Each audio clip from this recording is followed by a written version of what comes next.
good evening, everyone, and welcome to a new live episode of He Said, He Said, He Said, a look at the world from a seasoned Black man's perspective. I'm your host, Alvin King. Happy Friday to all of you. It is the Labor Day weekend and the official end to summer, ladies and gentlemen. Thank you all for joining us tonight. And tonight, for our Let's Get Newsy edition, we want to look back at the month of August. And let me just say, this has been a month that we will remember.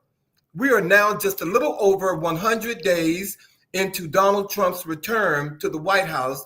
And in the short amount of time, the disorder and confusion coming out of this administration have been nothing short of breathtaking. From spreading hate and division to rewriting laws or even attempting to rewrite history, this man has been on the wide-scale mission to reshape America in his own image. And nowhere is this clearer than in how he continues to target African-American history, particularly around slavery, in ways that threaten to erase the truth of who we are and where we come from. But August alone has been a masterclass in how quickly this administration is willing to use power. In just the last 30 days, he deployed the National Guard onto the streets of Washington, D.C., attempting to take control of the nation's capital in ways we have never seen before. He gave the green light to the Texas governor, Greg Abbott, to completely redraw congressional maps that will reshape who has a voice in government for years to come. And yet, when Gavin Newsom, the governor of California, made similar moves, suddenly he cried foul, calling it illegal. The hypocrisy is not limited to redistricting, though. The administration has touched everything from environmental justice to state emergencies to LGBTQ rights in every corner of our nation in ways big and small. The fingerprints of this administration are leaving their mark. So tonight, as we unpack August, we're just not looking at the headlines. We're looking at how these stories connect, how they impact our lives, and what they will tell us about the future we're heading into. This has been a month we cannot afford to forget because it raises some hard questions for all of us. When you look back at the month of August, do you think we're seeing a pattern that's going to define the rest of this administration, or are these just isolated power moves to, once again, distract us? And even more, how do we, as everyday citizens, start preparing ourselves to push back against policies that seem designed to divide us and erase our voices? Tonight, I'm telling you, I'm on a mission to make sure that you all stay aware and wake up and just look at what's happening. The month of August, not that I've been in a fog, but for some reason, the month of August just came in and just like gut punched me in ways that I didn't think I could be gut punched. But we're here tonight and we're going to get newsy with you. And thank you all for being here on our Friday night before Labor Day. And you know I don't do what I do without these cats. So if you all are ready, let's get on with the chat.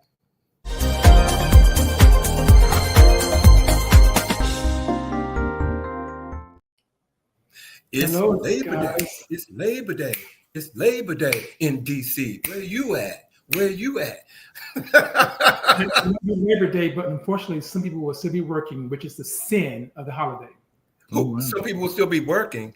Yes. I think somebody must be him because he seems. You sound a little bitter. Okay, are you? Is it you? I'm off Labor Day, but I think it's a sin that everyone isn't off on Labor Day. Well, somebody got to do it. Okay, Sean. I got no comment. I'm in education. I'm off, so I'm going to leave it at that. Okay, look, first of all, happy Labor Day to some of our viewers. Monica, Kendall, Michelle, Bowie, Sean, yes. Dr. Cool, Alma is here. Jesus Christ. George is here. Alma's here. Welcome. Hey, Kendall. Hey, everybody. Welcome to the show. Happy Labor Day to all of you. Happy Labor Day weekend. Okay. Absolutely. And Dr. Tools, I'm sorry, can we say that she says she's so excited for this episode, glad to be talking truth. Well, we're going to try. We one way or another. But thank you all for being here tonight. Thank you. Thank you. I'm going to get us kicked off this evening with a story that's very personal to me. As you all know, I'm a very, very proud Howard University graduate. Yes, You know, exactly. You know, ain't you know. But there's a little bit of stuff going on down the hill from us right now. Some of you may know, and in the surprising announcement, the Howard University president, Ben Vinson, is stepping down after just 2 years. His departure comes at an extremely unusual time. If you're in education, you certainly know that the start of the school year is not a time when people, just step down. They may announce that they're going to be leaving in a time moving forward, but they don't just immediately step down. Board President Leslie Hale said, "We understand that this news may be surprising to some coming at the start of the year." And President Vinson's statement said, "As we stand on this threshold of this new academic year, I am filled with optimism and hope for what lies ahead. And let us continue to embrace the spirit of Howard University." This was part of his statement in leaving. And as I said, he's only been president for 2 years. Now, his presidency has been marked with some controversy around things like housing and some billing situations and so forth. So knowing some families personally, I should say, who are parents of Howard students right now, I have heard directly from them some of the challenges that they have faced. Now, again, it's been a minute or two since I was at Howard University. Some of those things were certainly, they resonated with me because I remember having difficulties around certain aspects of my experience there. It did not take away from the overall experience, but one would certainly think that these are things that should be addressed certainly at this time. What's also really interesting and important is that he will be replaced on an interim basis by the former President Wayne Frederick, who was the president who left just before he came back. And part of me as an educator certainly says that is based upon the fact that the last thing they need right now, given that their president has stepped down at the beginning of the school year, is someone who needs to come in and try to learn the university and all of that. Right. President Frederick had a long and I think relatively successful history as president there. And so it makes sense to at least have him come back in order to allow for some continuity. But how long he will remain as interim president, has not been announced, but it certainly is an interesting issue and one that I hope that they'll get settled sooner than later. I do have one question. Yes. With that, how did they get here? Do you know, Bobby? How did Howard get here with all this chaos with the housing? And it seemed to happen right when the students were getting ready to come back to school. And some of them have even taken out GoFundMe pages. Wow. To pay for this. Well, things like this don't happen overnight. I can tell you that. A lot of work goes into the placement selection of a college university level president. So what it says to me is that things had reached a point that they could not be justified. You put someone in at this stage in this way when you are trying to prove to your clientele, your community members, whether it's the faculty as well, because if a president loses a vote of confidence within the faculty or something like that, these are the kinds of things that make changes automatic. And I would imagine if you had enough parents, because some of the stories that I was hearing in terms of some of my friends arriving and things not being in order, you have enough of those parents, they will go to the board and go, something has got to change. Yeah. It's got to change. So I just hope certainly signals that things were very serious. I just hope that whatever happens at Howard University doesn't end up being a repeat of what we saw at FAMU, Florida A&M University. Mm-hmm. Where, they had a big to-do regarding their president, and a conservative was put in place. And things haven't been good down there since then, but that's well, these things that, what you have to do is make change that maintains a sense of trust and confidence in a college or university. The Howard, and I'm not saying it because I went there, but it's always been seen as one of the premier HBCUs in the nation. So the eyes are constantly on that school to kind of set the bar. And when you've got schools, let's face it, let's look at some of these schools like Morehouse and Spelman and Lincoln. I mean, there are other HBCUs out there, Florida A&M, that that have in the past certainly held their own and been able to really keep that expectation and that level of expectation high. So I think they had to do this. It's unfortunate, but I think they had to do it in order to maintain confidence. Wow. Get through it, Howard. Thank you. I wish nothing but the best for Howard. Thank you. All my Howardites, hang in there. Yes. So for this next story, I think this is something that's going to impact all of us down the road eventually. So I have been following with Gavin Newsom, who is now the governor of California for quite some time, probably about 25 years when he first became mayor of San Francisco. But Alvin touched on this a bit earlier when he talked about redistricting in Texas and now in California. So this is from the Public Policy Institute of California. What they are writing. Redistricting has once again emerged on the national agenda well before its normal return at the beginning of each decade. Of course, we know this is after we have a census. So we haven't had a census, of course, since 2020.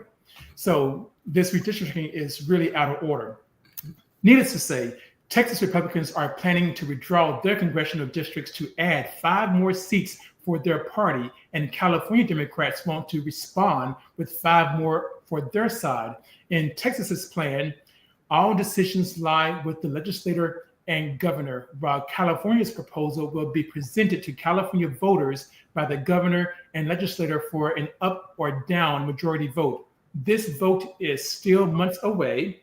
The idea is to schedule a special election for November, but what we do know now about how voters might approach this is California is reliably a blue state, but voters are typically have unfavorable views of both major parties, and their relatively low approval of electoral officials and their general sour mood may complicate the path for the Democratic Party in terms of Gavin Newsom in the DNC getting more seats to counteract what's happening in Texas. So this battle between California and Texas, I don't think is going to end with these 2 major states. I think we're going to see some of this come out of New Jersey. There's talk about Virginia as well, where this could happen. I don't know, guys. This pretty cool. It's withdrawal. We're having some technical difficulty hearing you, Sean. Yeah, we're having some technical difficulties with you.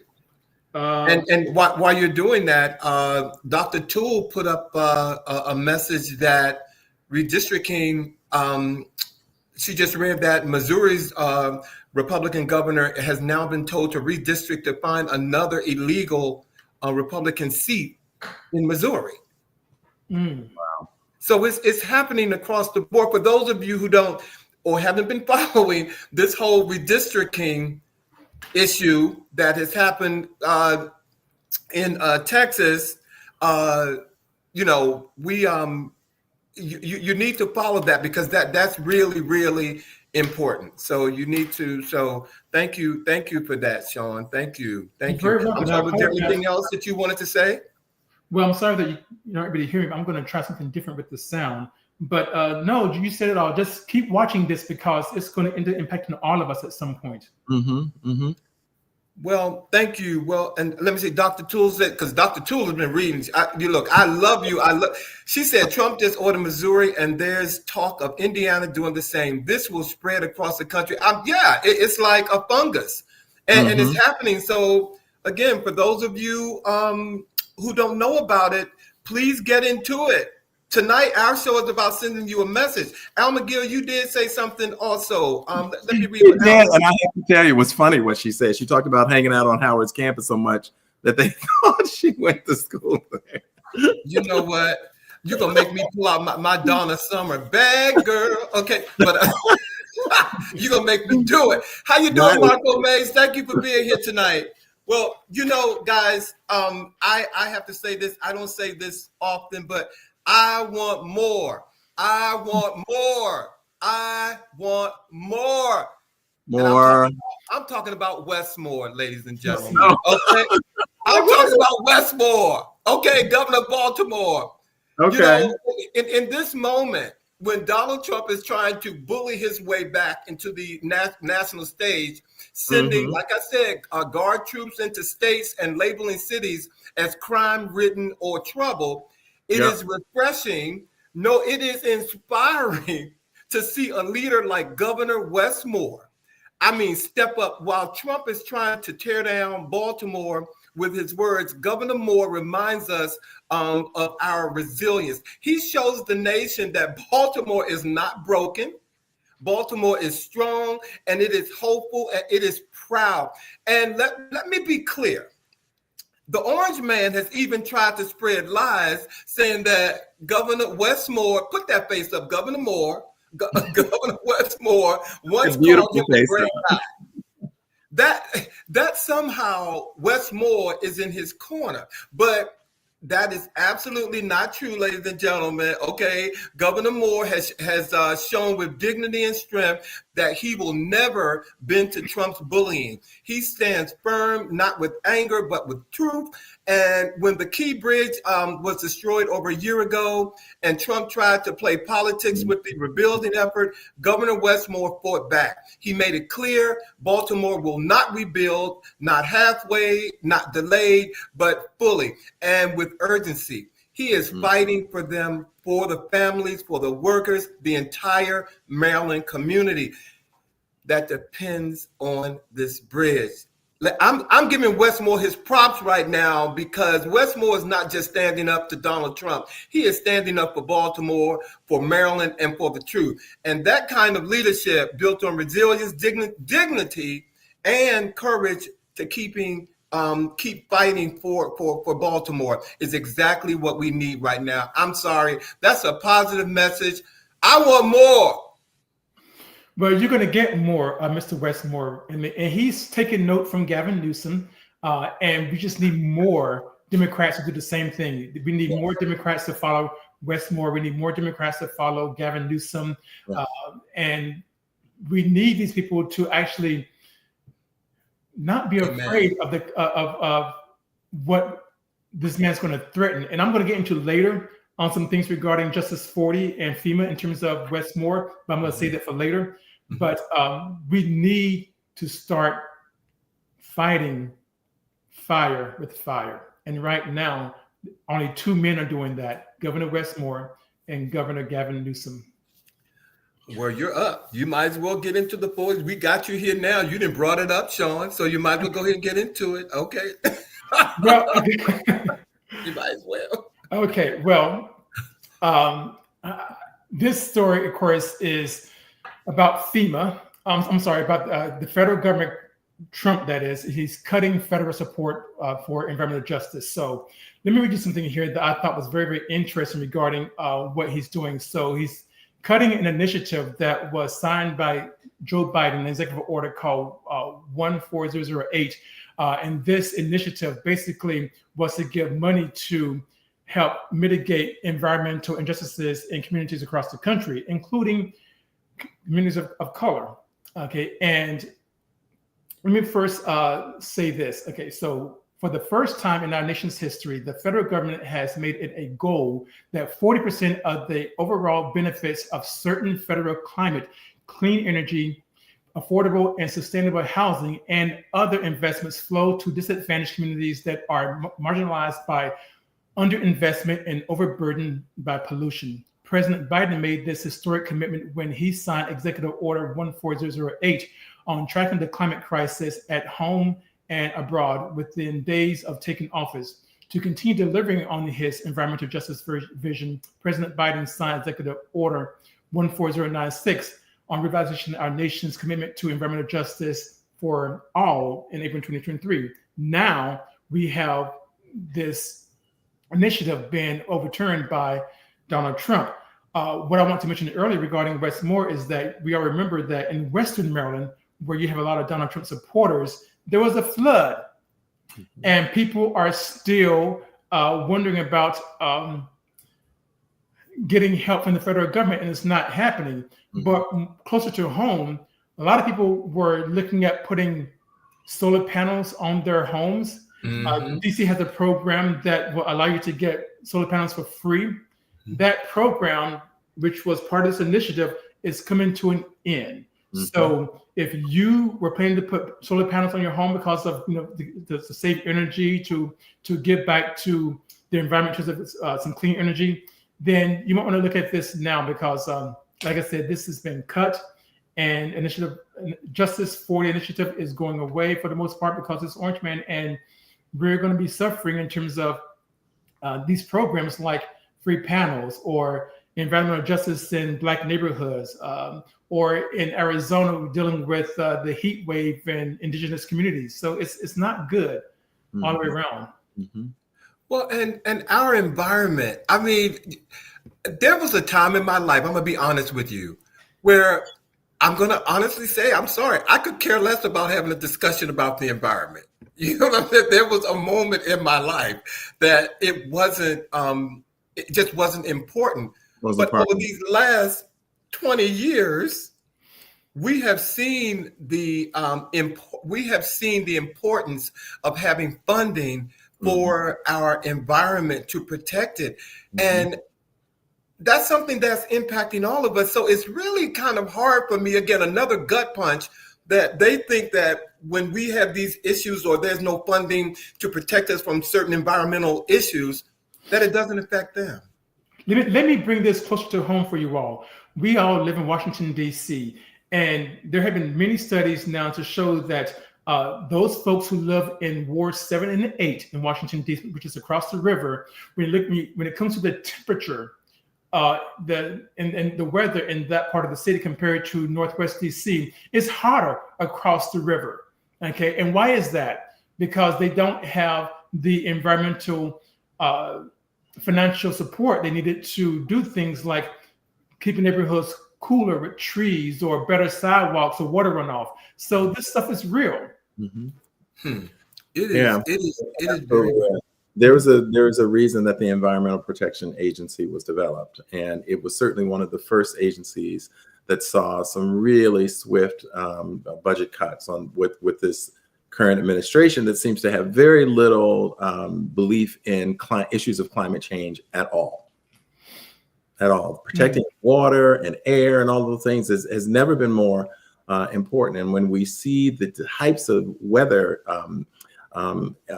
catastrophes that we've been facing, whether it be the wildfires, the torrential downpours and floods and so forth, the melting of ice glaciers in places where ice has been solid for hundreds and hundreds and hundreds of years, it's very serious and it's very real and it's very scary, as you both have pointed out, because we have leadership right now, including when it comes to our own personal health, not just the health of the environment, but our own health, that really just does not seem to believe and trust in science.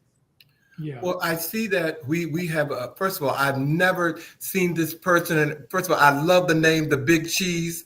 I don't know who you are, but welcome, the Big Cheese. I've never seen you, but the Big Cheese made a comment about Governor Wes Moore, that he said, Governor Big Cheese said, Big Cheese, I want to make sure I get it right because I don't know you. He, she.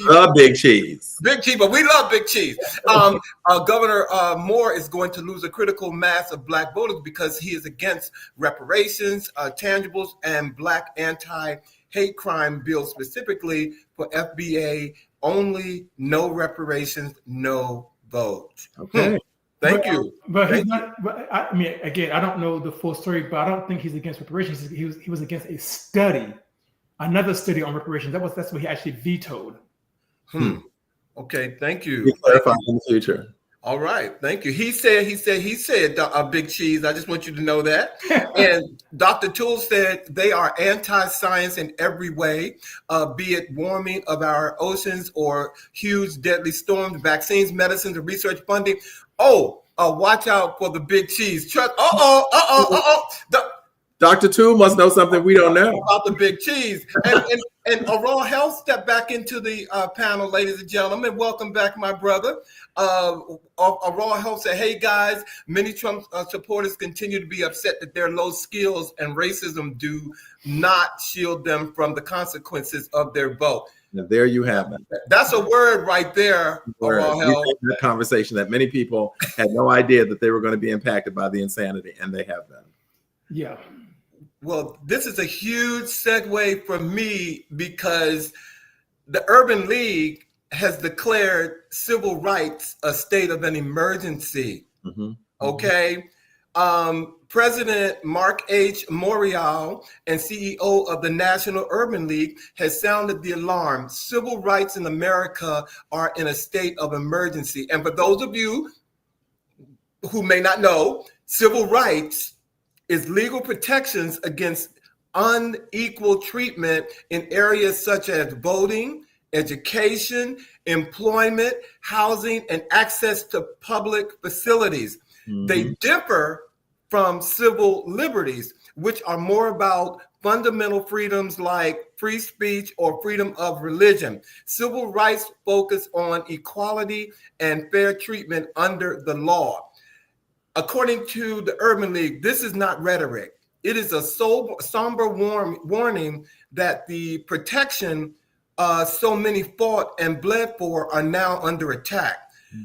Urban League has documented how key federal agencies, education, housing and development, health and human services, Department of Justice, even the Commerce Department are being reshaped to roll back equity. Programs designed to open doors to protect opportunity to ensure fairness are now being dismantled piece by piece. And let me be clear once again, this is not accidental or by happenstance. This is all part of a deliberate strategy to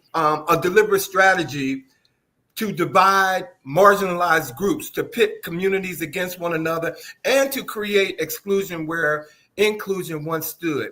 Decades of hard-earned progress are being undone. The National Urban League is saying it's not business as usual. This is an emergency. Civil rights are not slipping. They are being pushed backwards. And when civil rights are weakened for one community, they are weakened for all of us. Absolutely. So I've said I was going to do this all night long if I get an opportunity. What we need to know is this. The future of equity, justice, and opportunity in America depends on our awareness and our action. The state of emergency declared by the Urban League is not just a warning. It's a call to every citizen, to you and to me, because if we do not resist, if we do not fight back, like was it Vogue is doing? Is that Vogue you said, Sean? Is not going to don't want to put Vanity Fair. Vanity Fair. Yeah. And I'll tell you about that in a few minutes, ladies and gentlemen. The decades of struggle, sacrifice, and progress will vanish right before our eyes. So the question is, what are we going to do about it? Well, what I'm happy to see in terms of what folks are doing here in DC, and this is what I'm going to say is partly due to white privilege. What I'm seeing across social media throughout here in DC is that white people are able to say and do some things in terms of fighting back against the federal task force that I'm afraid that some of us as black folks can't do. For example, the young white man that threw the Subway sandwich at one of the task force officers. Great. He was arrested, but the jury was like, get this out of here. This is not even worth the case. They refused to indict him. Refused to. They refused, exactly. And then there's other videos of white men and women cursing out these federal officers, and I would love to do that. I would love to go in the face of these officers and say, "Hey, shame on you! Because when this is over, you should be arrested. You should be put in jail." But I can't say that because I'm not a white man, but I'm happy to see that white men and white women are doing that here in DC. So, Alvin, to your point, maybe that's one thing that people are doing, or more people could do to ensure that civil rights are not taken away for any of us. Mm-hmm. Yeah, I too have seen the social media posts where people have literally, as you said, literally been cursing out, like getting in the face that you should be ashamed of yourself. What are you doing? Being in contact with the person that's being apprehended, trying to get their name, trying to find out their numbers and so forth so that the relatives can be contacted, that they've been taken. But I agree with you. I look at some of those video clips and I say to myself, if a person of color acted in that way, the results may be different. But like you're saying, I'm really pleased that those who are in positions of privilege are utilizing that privilege in that way. So, yeah. And I want to the big cheese has said something about the Urban League and said that the Urban League NAACP, was that Boulay? Boulay, Boulay, including the civil rights dinosaurs, are professional talkers and corporate beggars that are out of touch with the Black grassroots community. The big cheese, I'm gonna send you a guest portal link because I don't know who you are, but I need to know who you are because you have triggered some emotions up in here. He definitely has some opinions about some opinions. And Dr. Toole says so true. There are no equality with who is allowed to do what. People who need to put themselves in harm's way on behalf of everyone. And I thank you all because I'm looking for answers. I am definitely looking for answers. Okay.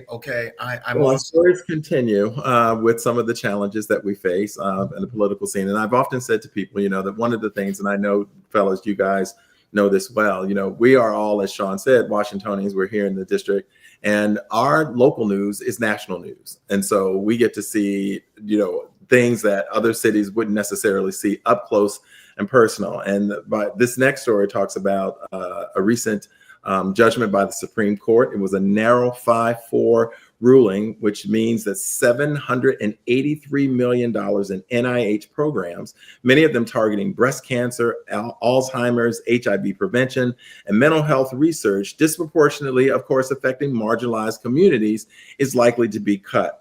Now, let me go over some information very quickly for you. The administration is implementing substantial cuts to NIH grants, with thousands of research grants, particularly those related to DEI and inclusion. So diversity, equity, and inclusion being terminated, and overall funding reduced by billions of dollars. Now, this action has been challenged in court by several research institutions and states who argue that the cuts violate federal law and will have severe consequences for public health and the biomedical research enterprise. So what do some of the cuts entail very quickly? First and foremost, grant terminations. The NIH has terminated over 1,800 research grants, and the number of new awards is significantly lower compared to previous years.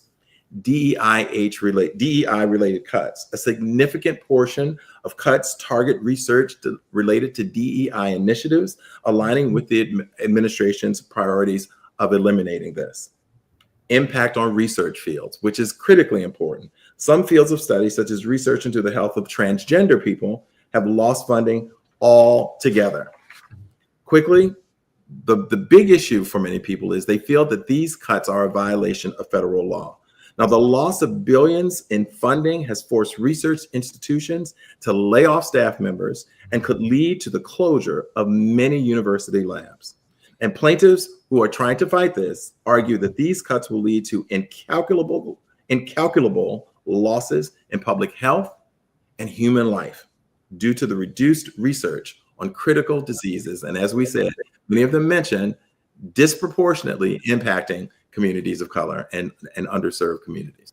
So this is serious. We knew that these cuts were going to have a trickle-down effect, but when they are really directing the research to be able to move health initiatives forward at the National Institute of Health and all of these research labs and programs at colleges and universities that are under target, this is dangerous stuff, people. This is very, very serious.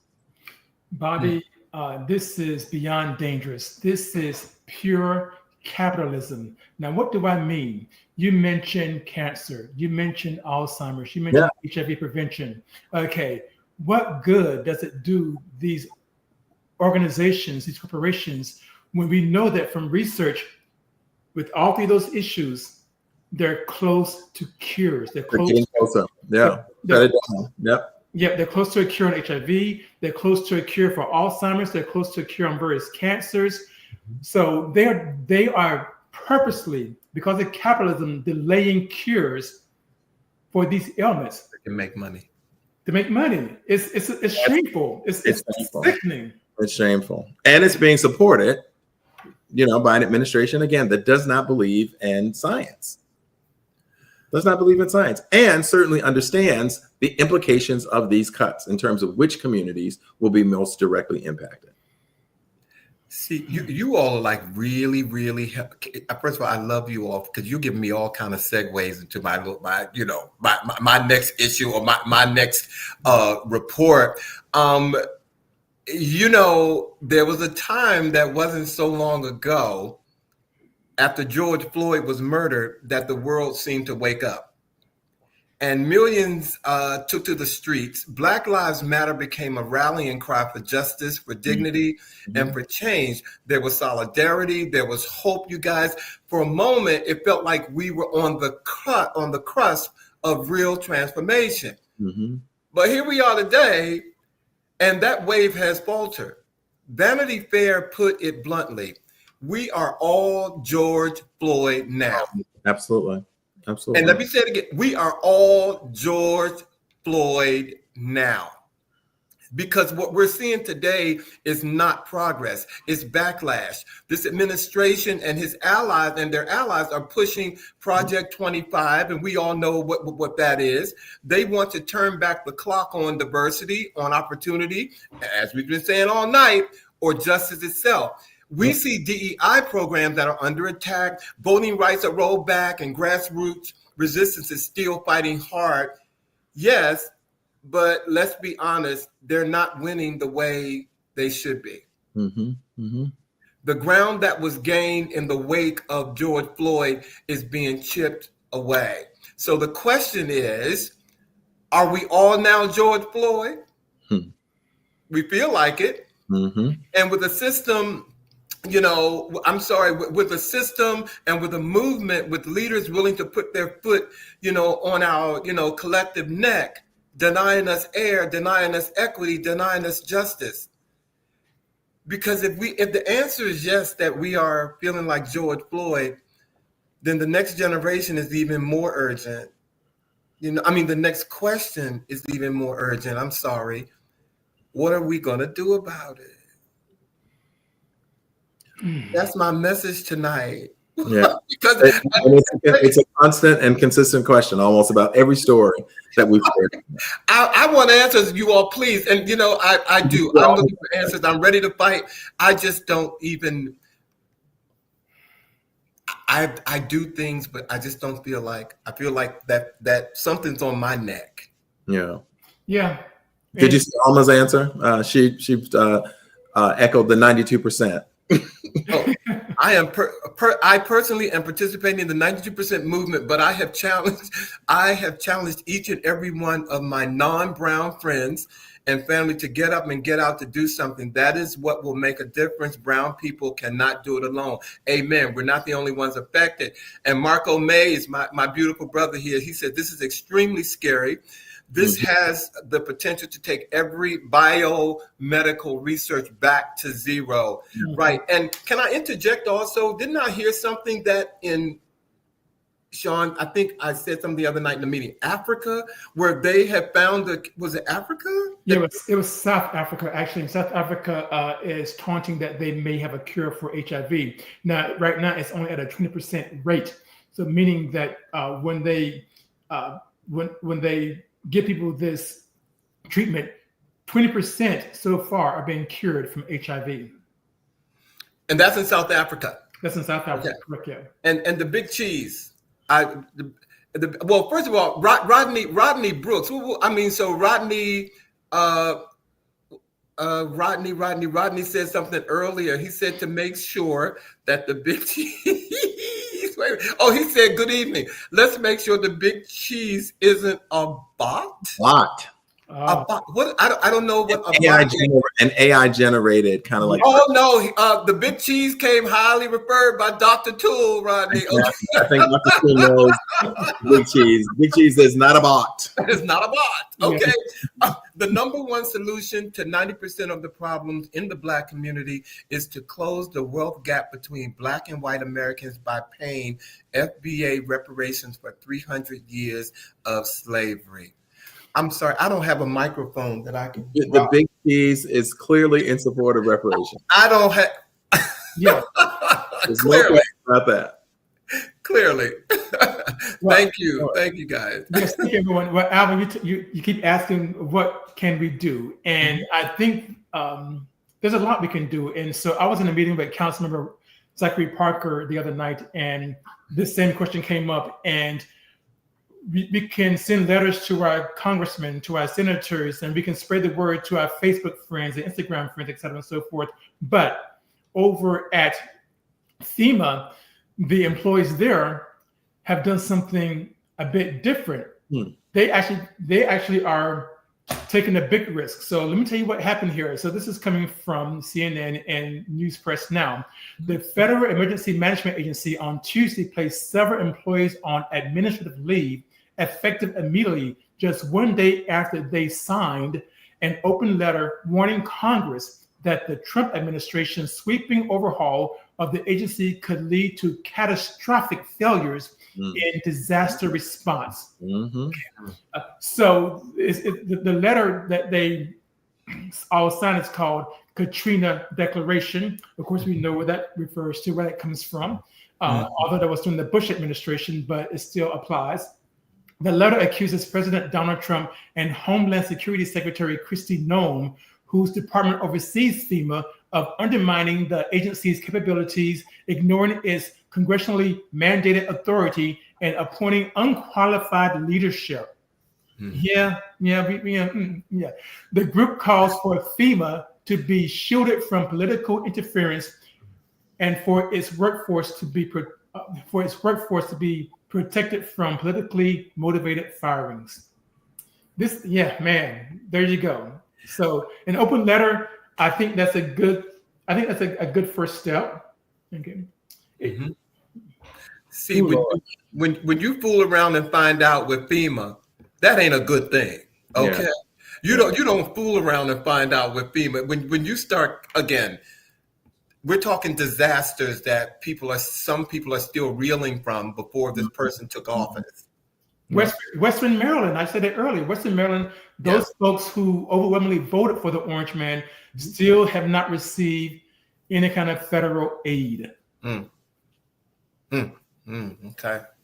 And so finally, as we talk about the folks, for instance, in Maryland who've not received federal aid, we want to close this segment of our evening around the ongoing retreat on the part of the administration around diversity, equity, and inclusion in terms of environmental injustice. Now, it's important to know that across the board, this administration's elimination of DEI initiatives and environmental justice efforts, from federal DEI offices to climate resilience planning, has shrunk support structures for underserved communities.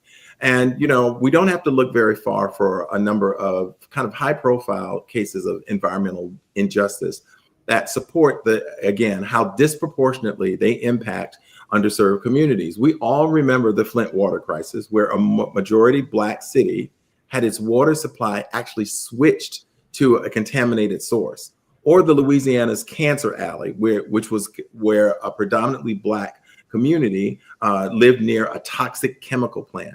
And the number of cancer cases in this community just skyrocketed. And it was clear that the impact of those toxic chemicals were impacting these people. There's no serendipitous decision as to where chemical plants are placed or where they are not placed. There was a conscious decision made in Flint to literally allow people to drink lead contaminated water. I remember that. That was not coincidental. Yeah.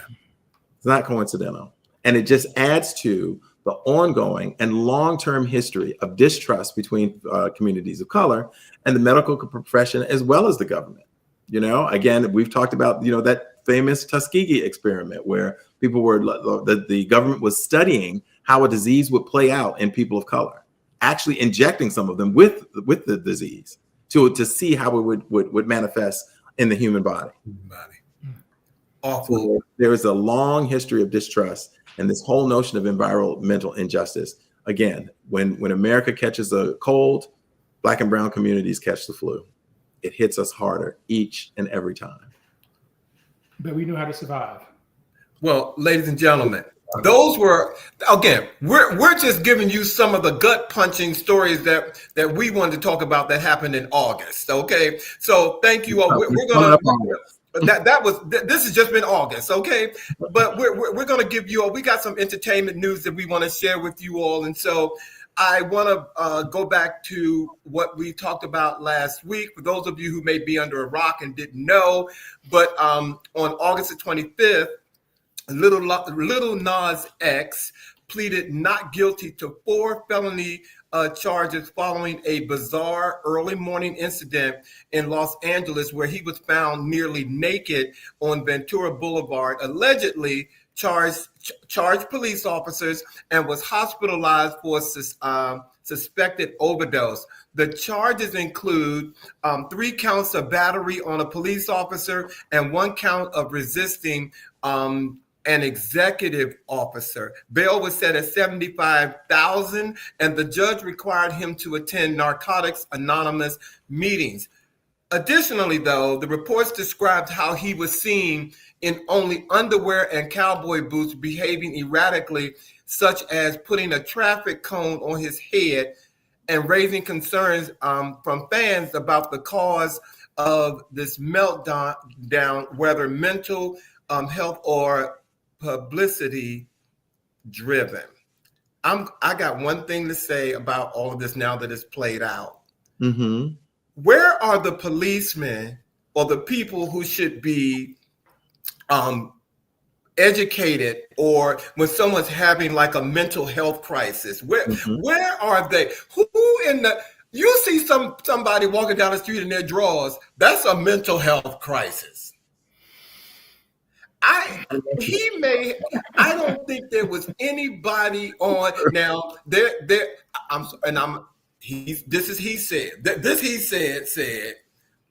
that I believe that the policeman could have brought out there, this is a mental health crisis. I don't think any of that was that they dealt with that. That's one of the big complaints of many citizens throughout the country, that many police departments have not committed funding to support of mental health breakdowns. Like, you send someone out there who's ready to come and just end the situation, handcuff the person. We think of that young man who had he was on the spectrum, and trying to explain that touching him had a different impact than just touching someone without this issue. We don't fund mental health support through policing. It's all about come in, squelch the situation, handcuff them, and in some cases just shoot them. Right. Just neutralize the situation as best possible. We should have more funding for mental health. I agree. But I don't think this was a mental health case. I'll leave it at that. We knew this was coming. This is why we knew. Sean doesn't think he thinks it was a publicity stunt. And so I he said, so I get it. But at the end of the day, that's a very, you know what? I'm going to leave it there. I'm going to say what I've been saying. Little Nas, get some help. And the Big Cheese said something else. I hope that he's investing his money the way he's supposed to. And the Big Cheese said, I'm not a bot. He said, a bot. Okay. Thank you, guys. She said, "Don't you bot me?" Okay, we're gonna move on for that because we can be talking. We're gonna move on. We're gonna move on for that. I want us to talk about something that I discovered and share with the fellas, and it is really, really something that I encourage you to see. It's a new documentary on Netflix, and it's called Sunday Best. Now, if you're like me, when I first heard Sunday Best, I thought about the gospel show, the singing competition, but it's not that. This is as I said, a documentary that premiered on Netflix on the 21st of July and delves into the legacy of all people, Ed Sullivan and the Ed Sullivan Show, and particularly his role in elevating Black artists at a time of segregation in the United States. The documentary explores Sullivan's commitment to racial inclusion, spotlighting his decisive actions and insisting on booking Black performers despite pressure from CBS censors, segregationists, and even the Ku Klux Klan. They were all trying to tell him, you better not have Black artists on your show.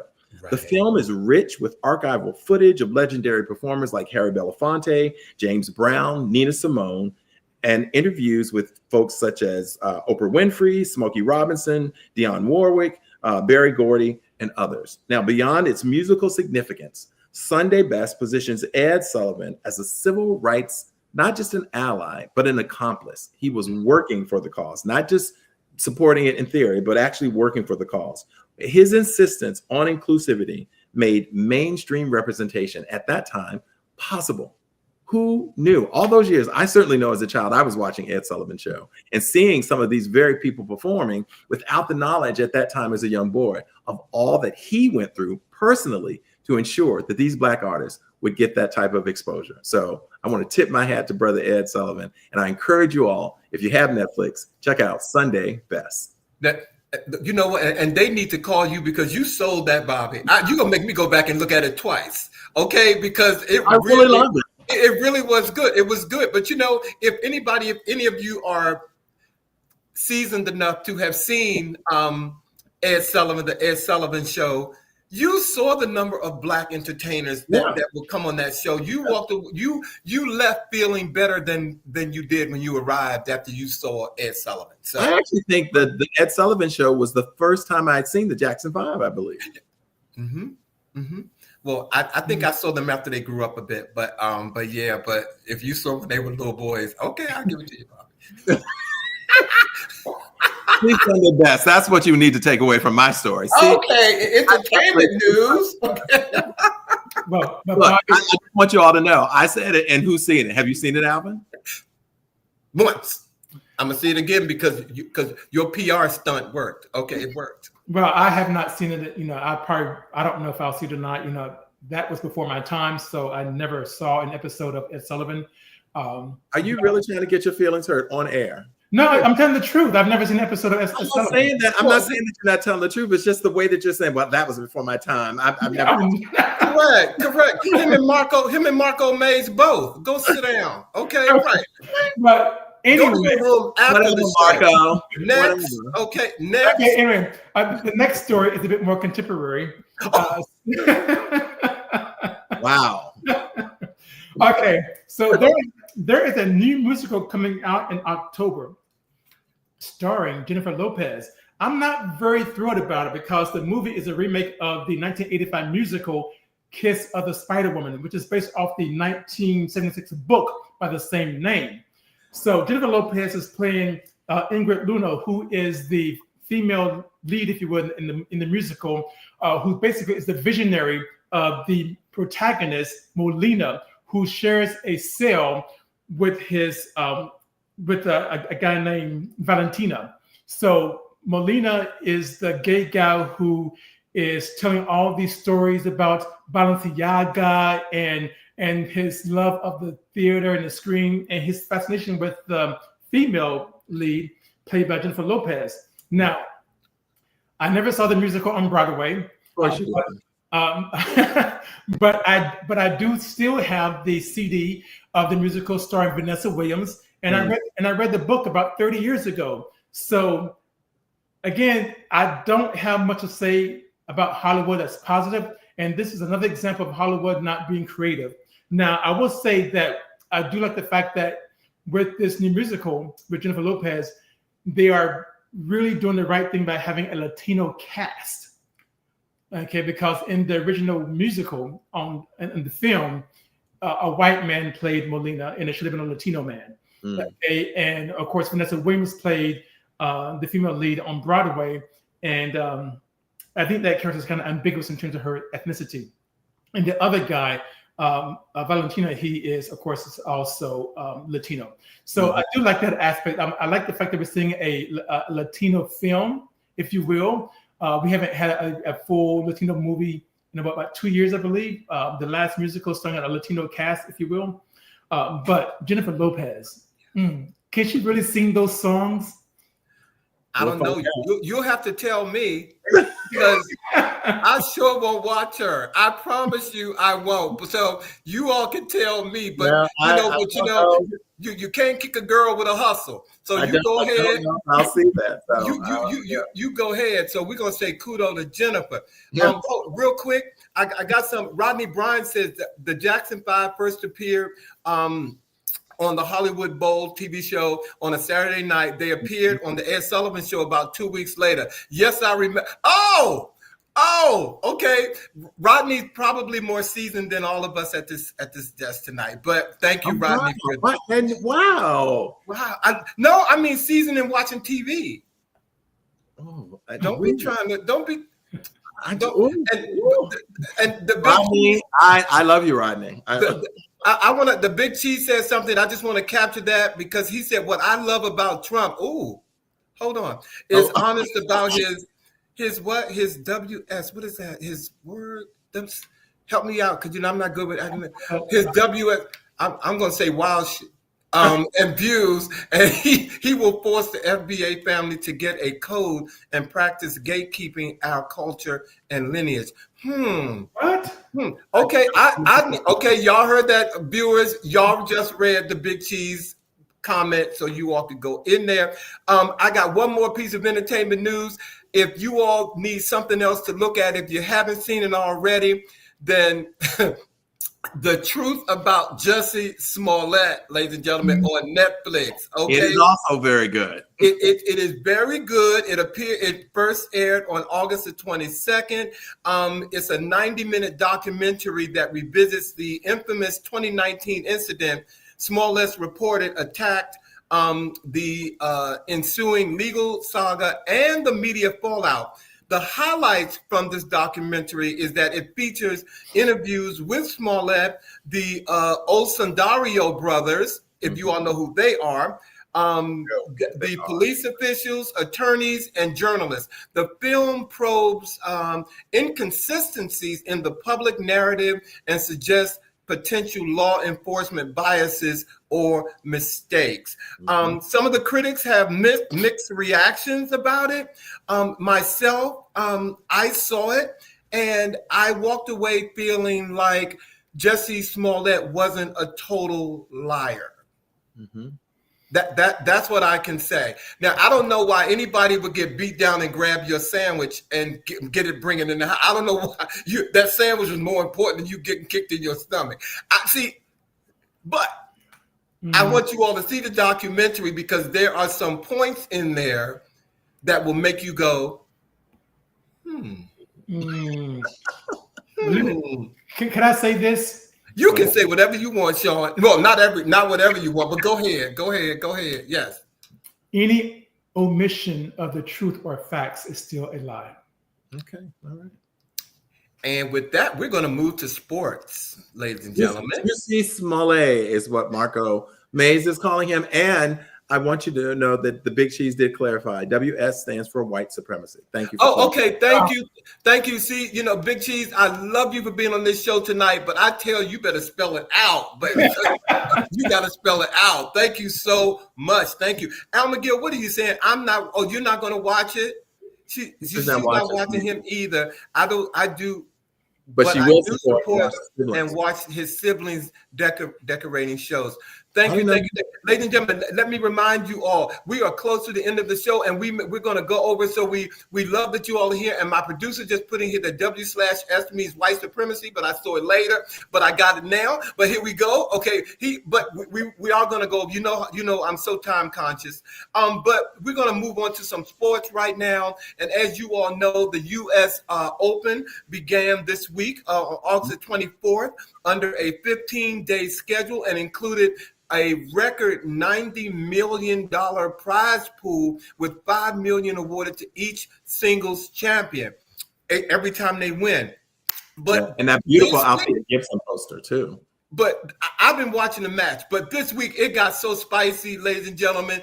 American Taylor Townsend defeated, Lavitia Jelena Ostapenko in straight sets 7-5, 6-1, advancing to the third round. But what happened after the match captured all of the headlines. In the post-match handshake, Ostapenko confronted Townsend over a net cord shot that remained in play. She demanded an apology, accusing Townsend of being disrespectful and uneducated and without class. Townsend declined to apologize, defended her conduct, and dismissed suggestions of racial intent, emphasizing she was proud to let her performance speak for itself. The confrontation sparked a heated exchange that went throughout the tennis world, ladies and gentlemen. Question: was Jelena Ostapenko in the right for voicing her anger after the match, or did she cross the line into being a sore loser when Taylor won fair and square? Bobby? I think she demonstrated a level of grace and eloquence that was beyond what her competitor deserved. I appreciate it. I think her outfit said everything that needed to be said. She came on fire, ready to play. She came on fire. Flames were literally in her skirt. Yes. And as she said, in the end, she let her racket speak for her. If she does not have a class or education, both of which she is educated, and two, she has demonstrated that she does have class, she certainly also has a win. And I want you all to read up on her, please, if you can, if you got some time to read up on her, because the tennis world hasn't really made her feel appreciated because she's shapely, more so than the other tennis players. And her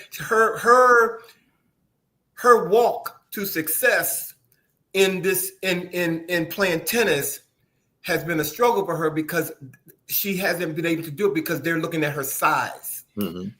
So, and I think that there's a story in there, but I just wanted to make sure that you know that. I'm looking at her win. But this is not new. We have heard these stories from Venus and Serena Williams. Look at Althea Gibson, who faced all kinds of accusations and name calling as well. One should not be surprised at what some Eastern Europeans say about Black Americans. Mm-hmm. There's a history there. That's all I'm saying.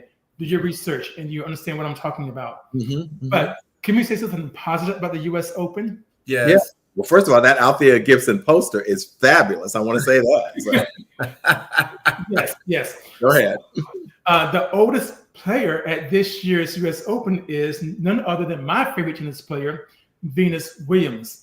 Now, Venus Williams received a wild card to play in the singles, but she lost in the first round to Karolina Muchova in a match that was 6-3, 2-6, 6-1.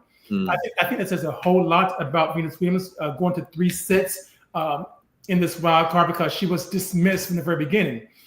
So she lost that first set. She lost that first match in the singles, but after losing, she did receive another wild card to play in doubles. And so she partnered with Leylah Fernandez, who is age 22, and the two of them won their first match at the U.S. Open. And now tomorrow, they are playing again. So let's get out there and watch Venus Williams, along with her partner Leylah Fernandez, kick some tennis butt tomorrow.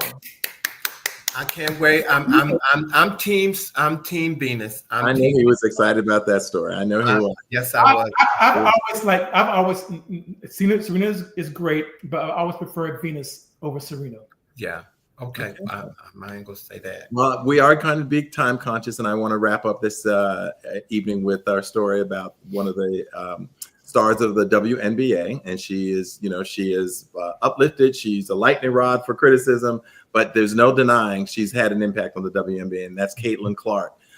She is the star of the Indiana Fever, and she is about to miss, unfortunately, her 17th consecutive game due to a right groin injury. The team will take on the Los Angeles Sparks in a game this evening, and the Fever, who sit in 6th place, are 2 games ahead of the 9th place Sparks with the crowded bottom half of the WNBA playoff picture. Now, Clark, who was injured late in the Fever's win over the Kentucky Sun on July 15th, does not have an official return timeline. She also suffered a bone bruise on her left ankle, which was the image that we saw a little earlier, due to a workout on August 7th. So they are working very hard to get Caitlin Clark back on the court. But there's no question that she is an impact player, and she has had a direct impact on the meteoric rise of the WNBA. And so we hope that she gets better soon and that she continues to bring good numbers and fans and all of that to the WNBA. So we shout out Caitlin Clark. And in case you all are wondering, we are very equal opportunity here, okay? Caitlin Clark has done some. I don't want to regurgitate your story, Bobby, but to speak on her, she has done some incredible things for women's basketball, and how the success of the WNBA. So thank you, Bobby, for sharing that story. Well, ladies and gentlemen, we are at the end of our Let's Get Newsy, and for the month of August, right here before Labor Day. Thank you all so much for tuning in tonight and allowing us to get newsy with you. We love it. We do. We Hey, really do. Yes. We really do. Next week, ladies and gentlemen, next week. Before the countdown begins, because after September 26th, we are going on hiatus.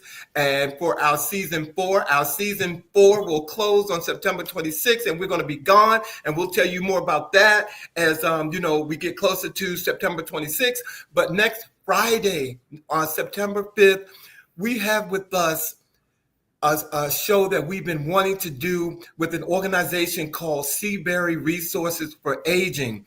And our show next week, Caring with Pride, Navigating Aging in the LGBTQIA plus community. This organization is doing phenomenal things for aging, not just the LGBT community, but that and above. And we're going to have them here to talk about them, because a lot of us have parents or friends that are aging. And so this information will definitely be helpful to all of you. They will be here next week. And our words of the week this week, thanks to Bobby: if you are silent about your pain, they will kill you and say you enjoyed it. So speak up and speak out. And this is a quote from the amazing author Zora Neale Hurston. Bobby, thank you so much. Thank you so much for that. Thank you, Sean and Bobby, for another great show. Appreciate you guys. Thank you. He said. And thank you, viewers. Absolutely. We love your comments and everything you guys put out this week. So, and happy weekend, everybody. Have a great weekend, and we'll see you next week on a new live episode of He Said. He said. He said. Y'all be well, okay? Take Have care. a great weekend. Hey, Diane. Hey, Diane.